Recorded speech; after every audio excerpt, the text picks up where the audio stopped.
Good morning students. बेटा आज पिछले वीक हमने स्कूल की छुट्टियों का अभ्यास का हाफ लेसन किया था। आज हम नेक्स्ट उससे आगे करेंगे। 9 क्वेश्चन है। नीचे दिए गए अनुच्छेद को उचित सर्वनाम शब्दों द्वारा पूरा कीजिए। एक दिन की बात है, मैं घर जा रहा था, तभी अचानक मुझे एक दोस्त मिला। मैंने पूछा, अरे तुम यहाँ क्या कर रहे हो? उसने जवाब दिया, मैं किसी काम से आया हूँ। मुझे ऐसा लगा कि कोई मेरा पीछा कर रहा है। मैं तो बहुत डर गया।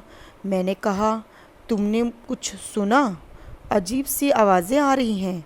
उसने कहा, हाँ हाँ चलो चलते हैं। फिर हम दोनों घर की तरफ चल दिए। इसमें उचित सर्वनाम का प्रयोग करना था, उन शब्दों का हमने प्रयोग किया। नेक्स्ट क्वेश्चन है 10। नीचे दिए गए वाक्यों को बहुवचन रूप में लिखिए। परीक्षा समाप्त हो गई। आंसर है परीक्षाएं समाप्त हो गईं।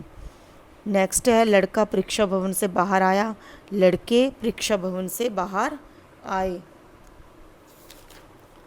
थर्ड है वह अपनी बात बता रहा था। वे अपनी बातें बता रहे थे। इस लड़के को पकड़ लो। इन लड़कों को पकड़ लो। उसने अपनी किताब बस्ते में डाली। उन्होंने अपनी किताबें बस्तों में डाली। नीचे दिए गए शब्दों के लिंग बदलकर लिखिए। माताजी, पिताजी, अभिनेता, अभिनेत्री, वधू, वर, वीर, वीरांगना, नायिका, नायक, सुनार, सुनारिन।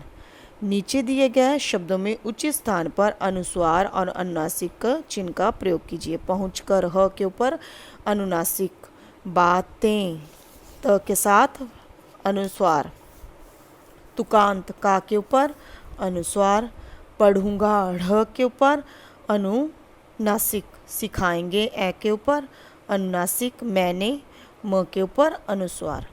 नीचे दिए गए मूल शब्दों में उचित प्रत्यय लगाकर नए शब्द लिखिए। पढ़ प्लस आई, पढ़ाई।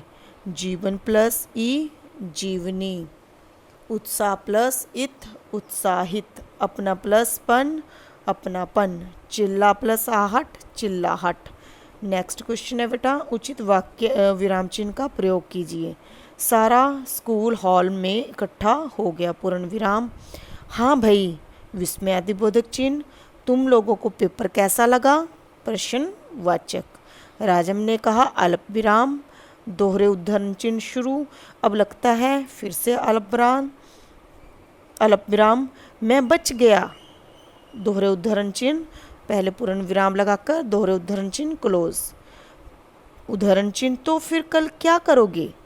Question mark. प्रश्नवाचक चिन्ह के बाद आप क्लोज कर दीजिए उद्धरण चिन्ह को। किसी ने पूछा और पूर्ण विराम। विजय घोष से आसमान गूंज उठा, फिर पूर्ण विराम। नेक्स्ट क्वेश्चन है बेटा, परीक्षाओं में अंतिम परीक्षा के दिन के अनुभवों को डायरी के रूप में लिखिए। इसको आप अपने शब्दों में भी लिख सकते हैं। वैसे आपको मैंने आउटलाइन यहाँ पे दे दी है, लिख दिया है साथ में, तो आप अपनी इच्छा से भी बना सकते हैं इसको। दिनांक डे।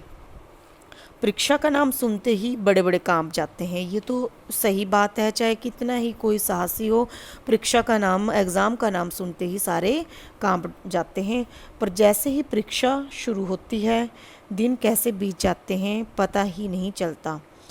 मेरी परीक्षाओं में भी ऐसा ही हुआ, परंतु अंतिम परीक्षा वाले दिन के बारे में सोचता हूँ कि जो लास्ट दिन का पेपर था उसके बारे में जब मैं सोचता हूँ तो मेरे रोंगटे खड़े हो जाते हैं कि मैं कांप जाता हूँ अंदर से।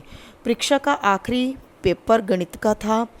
इस विषय पर अच्छी पकड़ होते हुए भी मन में एक भय सा व्याप्त था। सारे पेपर बहुत अच्छे हुए हैं, यदि यह बिगड़ गया तो सारी मेहनत पर क्या हो जाएगा? पानी फिर जाएगा।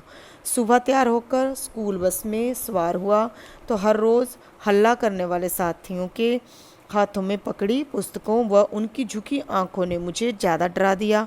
सबके चेहरे क्या हुए थे? उड़ गए थे। सबके चेहरों पर भय की लकीरें थी, डर की लकीरें नज़र आ रही थी। खिलखिलाने वाले चेहरे सहमे हुए थे, डरे हुए नज़र आ रहे थे। उन्हें देखकर मुझे सब भूलता सा प्रतीत हो रहा था। मुझे लग रहा था कि मुझे कुछ नहीं आता पेपर में। पुस्तक खोलने पर लगा कि जैसे सारी चीज़ें आती हैं। आखिरकार सब स्कूल में पहुंच गए। धीरे धीरे परीक्षा की घड़ी नज़दीक आ रही थी और हमारा रक्तचाप, जो हमारा बीपी था, वो बढ़ रहा था। अंत में परीक्षा केंद्र में अपनी जगह पर बैठा। प्रश्न पत्र पढ़कर सुकून मिला।